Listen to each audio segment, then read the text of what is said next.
یہ بہت اہم چیز ہے.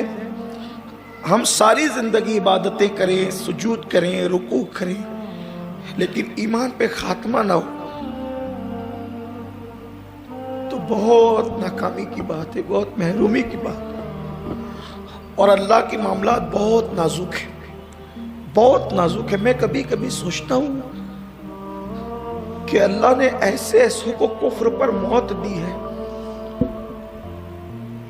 تو کبھی طبیعت کہتی ہے کہ کاش ہم پیدا ہی نہ ہوتے، نہ پیدا ہوتے اور نہ اس منزلوں سے گزرنا پڑتا.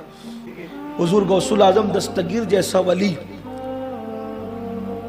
بس اسی پہ روتے تھے کہ میرا خاتمہ ایمان پہ.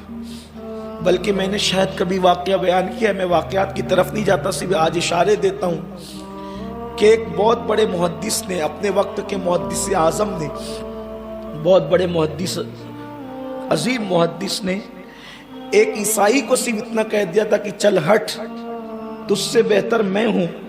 تو حضرت جنید بغدادی فرماتے ہیں کہ اللہ تعالیٰ نے اس کا ایمان چھین لیا تھا. امام سفیان ثوری جوانی میں ان کی کمر کی ہڈی ٹوٹ گئی تھی. امام سفیان ثوری بہت بڑے صوفی ہیں، فقیہ ہیں، محدث عالم ہیں. ان کی جوانی میں کمر کی ہڈی ٹوٹ گئی تھی تو یہ لکڑی لے کے چلتے تھے جوانی میں.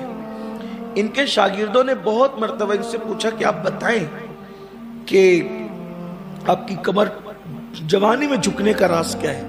کسی کو نہیں بتاتے تھے.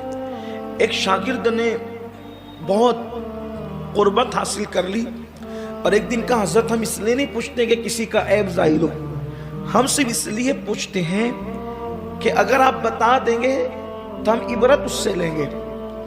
تو فرمایا کہ ہمارے ایک استاد تھے جنہوں نے 50 سال تک دمشق کی جامع مسجد کے اندر بیٹھ کر حدیث کا درس دیا.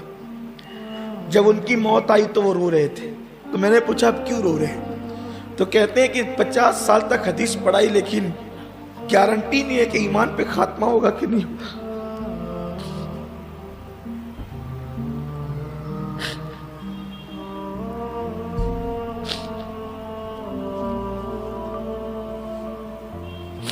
پوری دنیا لوگ مفتی کہتی رہی، محدث کہتی رہی، خطیب کہتی رہی، علامہ کہتی رہی، دنیا کیا کیا ٹائٹل دیتی رہی تھی، لیکن 50 سال حدیث پڑھانے والا محدث کہتا ہے کہ مجھے گارنٹی نہیں ہے، اطمینان نہیں کہ میرا خاتمہ ایمان پہ ہوگا کہ کفر پہ ہوگا. تو کہتے ہیں جب میں نے یہ جملہ سنا کہ اتنا متقی پرہیزگار جس کے تقوی پرہیزگاری پر ہم متاثر رہے، جب اس کے ایمان پہ خاتمے کی گارنٹی نہیں ہے تو اللہ کا خوف مجھ پہ اتنا طاری ہوا کہ میری کمر کی ہڈی اللہ کے خوف سے ٹوٹ گئی. اور جو کٹ ہوتی نا کسی ہڈی کے ٹوٹنے کی آواز، تو کہا کہ اس درسگاہ میں میرے جتنے دوست احباب تھے ہڈی ٹوٹنے کی آواز سب نے سنی.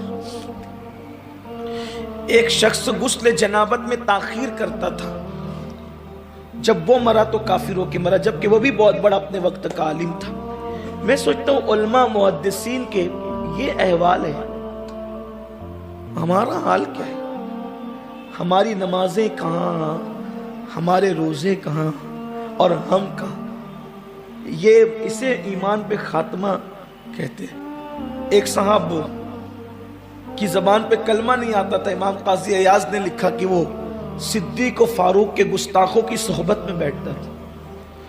بہت کٹھن ہے وفا کی راہ. حضرت امیر خسرو نے کہا نا بہت کٹھن ہے ڈگر پن کھٹکی. میں تو آج آپ سے صرف اتنا کہوں گا کہ پوری طاقت لگا دو اس فکر پر کہ ہمارا خاتمہ ایمان پہ ہو. اپنی ہر دعا کا حصہ بنا لو کہ ہمارا خاتمہ ایمان پہ ہو. ایمان پہ خاتمہ ہو جائے بس ہمیں قیامت کا کوئی کھٹکا نہیں انشاءاللہ.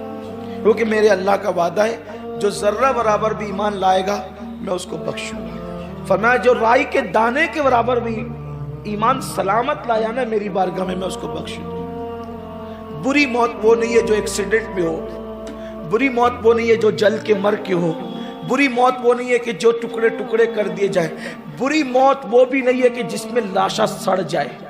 بری موت وہ ہے جو کفر پر ہے.